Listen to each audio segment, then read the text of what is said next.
Okay. Rectify your question. Glad to meet you.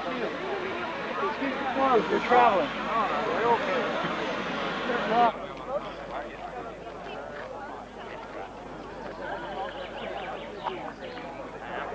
Jagorna krokodilen ej slår kostlig spis. Av kärlek i mitt hjärta för släkta. Av kärlek i mitt hjärta för Svedar.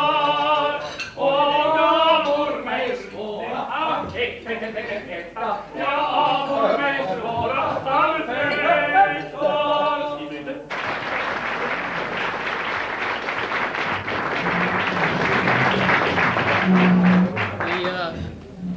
The doors have been locked, and all of you that don't sign up to buy computers will stay here, and we will bring back the singers. I am extraordinarily pleased to be able to be here with you. This is one of my my personal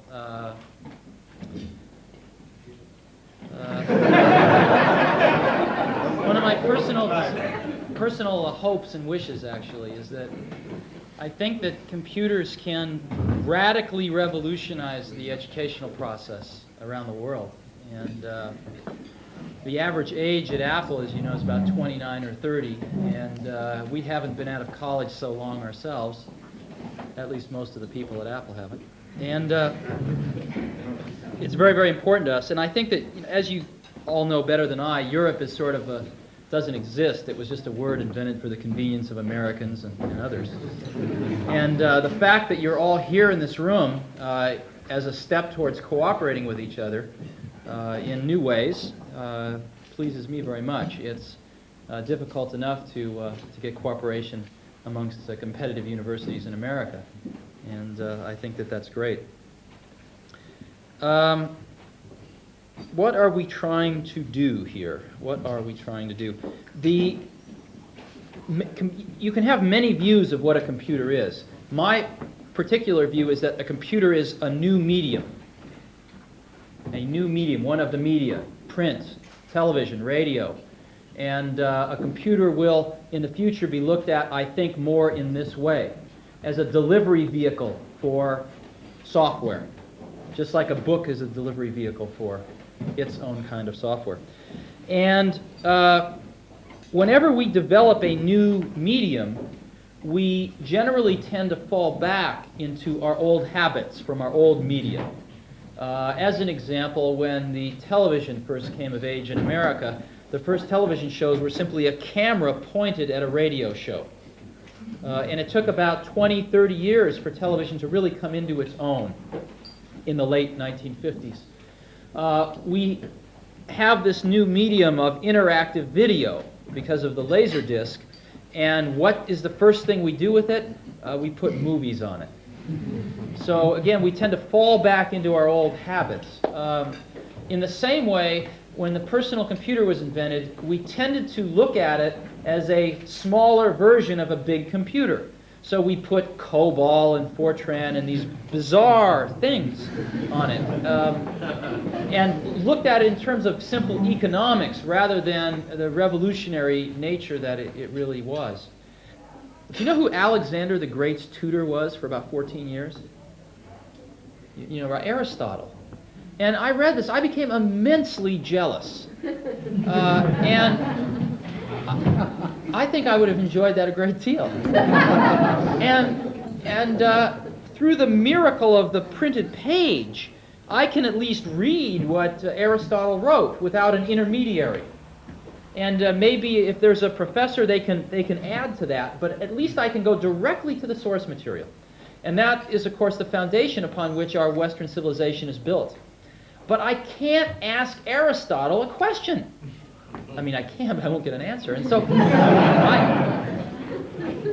my hope is that in our lifetimes, we can make a tool of a new kind, of an interactive kind. And when I look at the personal computer, we're, as you know, living in the wake of the last revolution, which was a new source of free energy. and that was the free energy of petrochemicals, right? And it completely transformed society, and we're products of this petrochemical revolution, which is we're still living in the wake of today. We are now entering another revolution of free energy. A Macintosh, as you know, uses less power than a few of those light bulbs, and yet can save us a few hours a day or give us a whole new experience. And it's free intellectual energy. It's crude, very crude, but it's getting more refined year after year after year. And in our lifetimes, it should get very refined.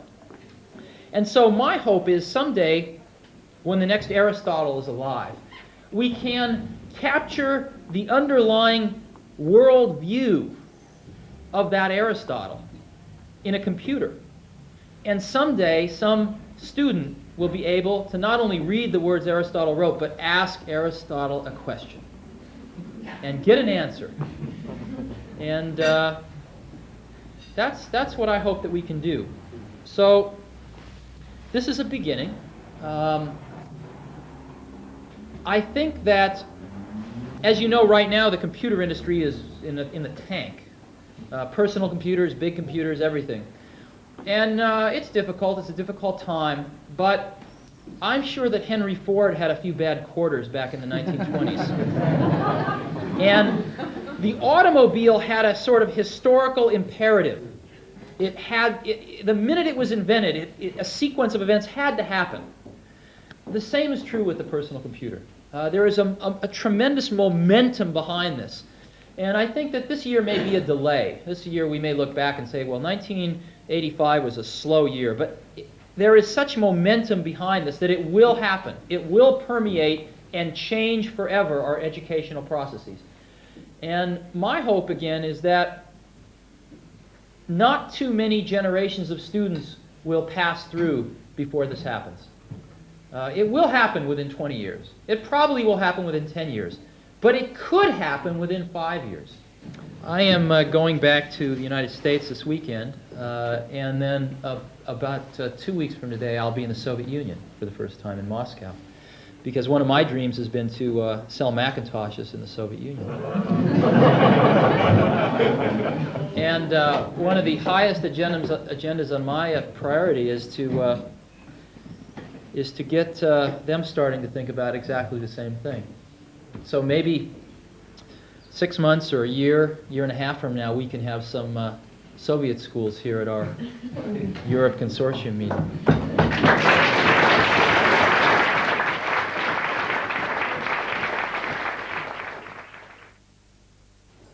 But first I would like to say that I find it very interesting to meet Mr. Jobs. Arriving as he was out of the blue. And after making about 3 circles, so that we were certain to notice that there was something in the air.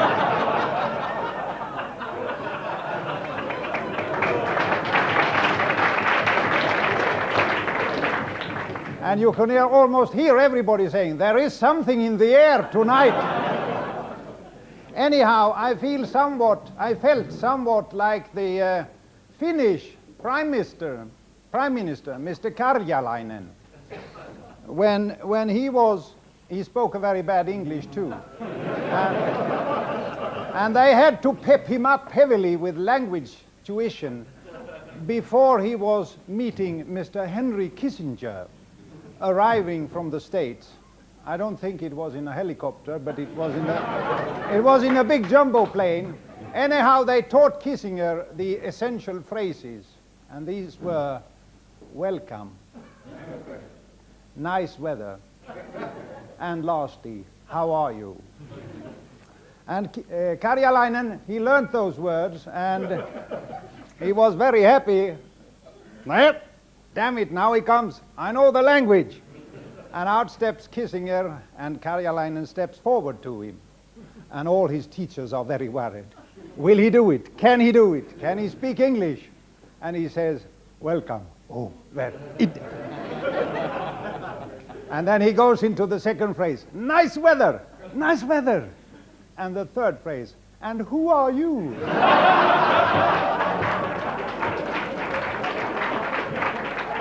Well, it was great meeting you.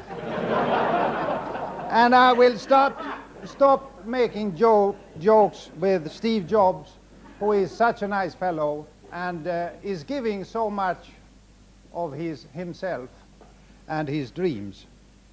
We have been very happy at Lund University for this association with Apple.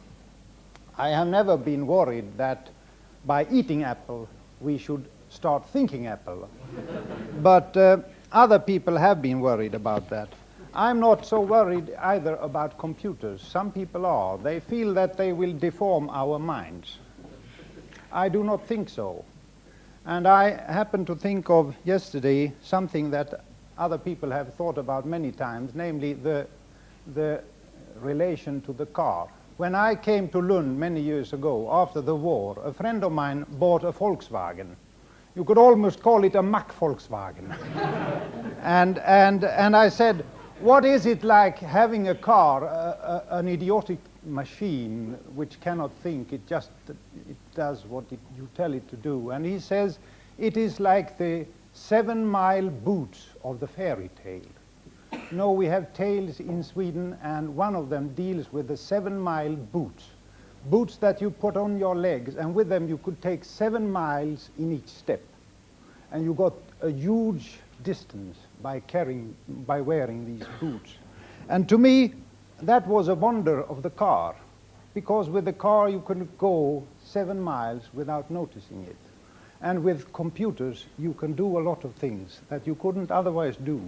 And with weapons like that, or rather machinery like that, the only problem is in the human mind and not in the computer. It's just like the boots. And we are talking here about connecting many brains and many computers in a worldwide network which will hopefully solve all the problems. I'm not entirely certain that it will, but it will help, of course. The networking reminds me of a story of the building workers. It's actually an example from the school mathematics days, where the problem was if it takes 7 days for 6 men to build a wall which is 100 meters long, how long does it take for 10,000 men? And the answer is just less than a second. And that is, I'm reminded of that story when people at Apple and other places tell me how we connect all the universities of the world. And then if we have one really big problem, we put it into the BitNet, and out pops the answer, even from Aristotle.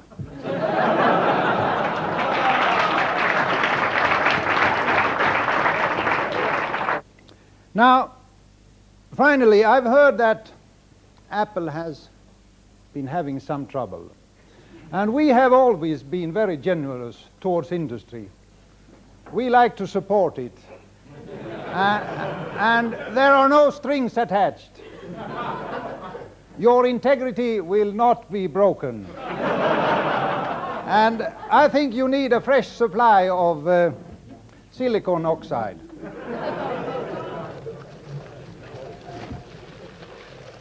So I would like to give you, Steve, from the University of Lund, this unique piece of glass, Swedish glassware. It has the emblem of the University of Lund. If you put the Mac in the back, I don't mind. If you had been really hard up, I would have sent it around for cash.